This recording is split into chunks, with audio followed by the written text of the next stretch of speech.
Triompher de l'égoïsme.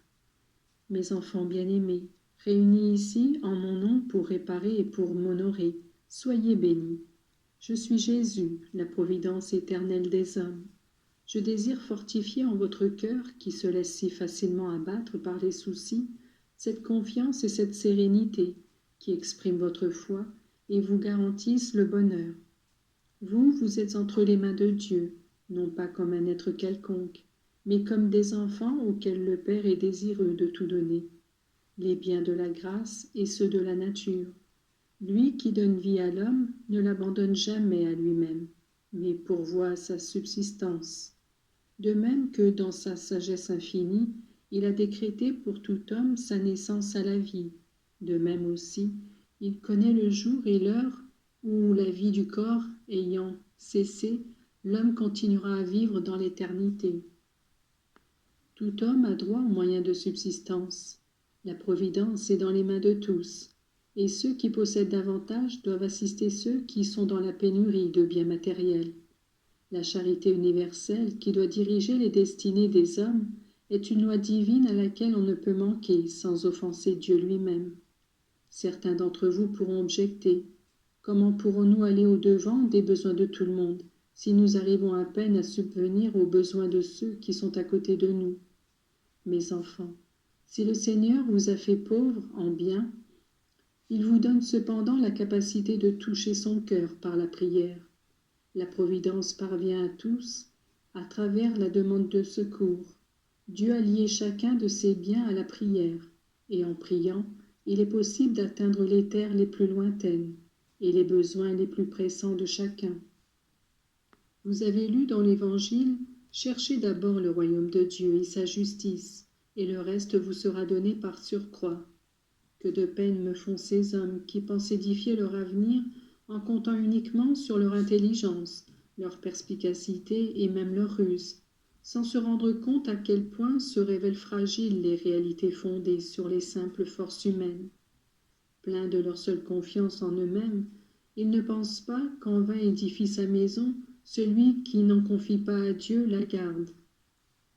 Ils font des comptes méticuleux concernant les possibilités de multiplier leurs capitaux, gens de peu de foi, qu'il sera opportun d'écrire sur les murs de ces maisons la phrase qui fut adressée aux riches de l'Évangile. « Insensé, cette nuit même tu mourras. » En effet, nombreux sont ceux qui, à la fleur de l'âge, jouissant d'une bonne santé, sont passés et passent subitement de la vie à la mort et au jugement de Dieu. Qu'apporteront-elles dans l'au-delà les personnes qui, dans la recherche du bien-être et du plaisir, ne font pas attention aux injustices et aux prévarications, se laissant conduire en tout par leur égoïsme? Mes enfants, ne vous laissez pas effrayer par des difficultés humaines de tout genre. Comme les oiseaux du ciel que votre Père céleste nourrit et qui ne se soucie pas du lendemain, vivez au jour le jour, sans égoïsme et sans vaine exigence. Lorsque la foi vient à vous manquer, demandez-la de toute votre âme, car si vous avez la foi comme un grain de moutarde, vous pourrez obtenir des miracles. Pour les besoins matériels également, ne désespérez pas. La prière ne reste pas sans écho si elle est faite en état de grâce. Mon Père peut-il refuser le pain à son enfant qui le lui demande? Si vous avez la foi, il ne vous manquera rien, c'est certain. Si en outre vous deviez supporter des sacrifices, ce sera encore grâce à la foi que, même dans la souffrance, vous trouverez la joie. Et maintenant, mes enfants, en route vers la Pâque de résurrection, désireux de ressusciter avec moi, pour vivre comme des ressuscités votre vie humaine. Devenez pour vos semblables providence et résurrection. Aidez-vous mutuellement, triomphez de cette manière égoïste de vous comporter, en vous intéressant davantage aux besoins des autres. Il y en a certains qui savent raconter toutes leurs peines à tout le monde, et qui savent obtenir compassion et secours. Mais il y en a beaucoup qui, dans l'obscurité et le silence, souffrent et se taisent. Sachez les découvrir.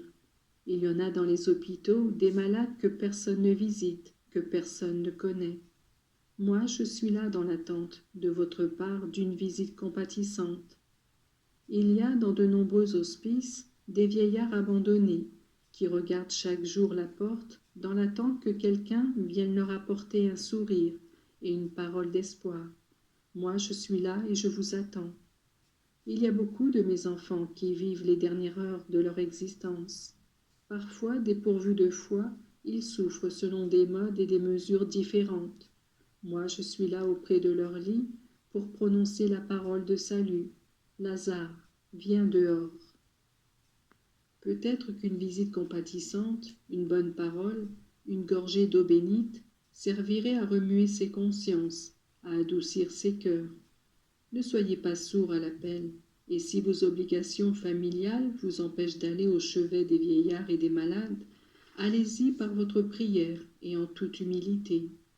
L'orgueil de l'esprit est en général la raison pour laquelle on perd la foi, car Dieu, qui est miséricordieux avec le pécheur, résiste aux orgueilleux. Et bien que l'exercice de la vertu d'humilité m'amène avec une grande grâce efficace auprès de ces âmes, afin qu'elles puissent être sauvées. Je vous bénis, mes enfants, et je vous remercie pour tout ce que vous ferez afin que Pâques marque une véritable résurrection générale.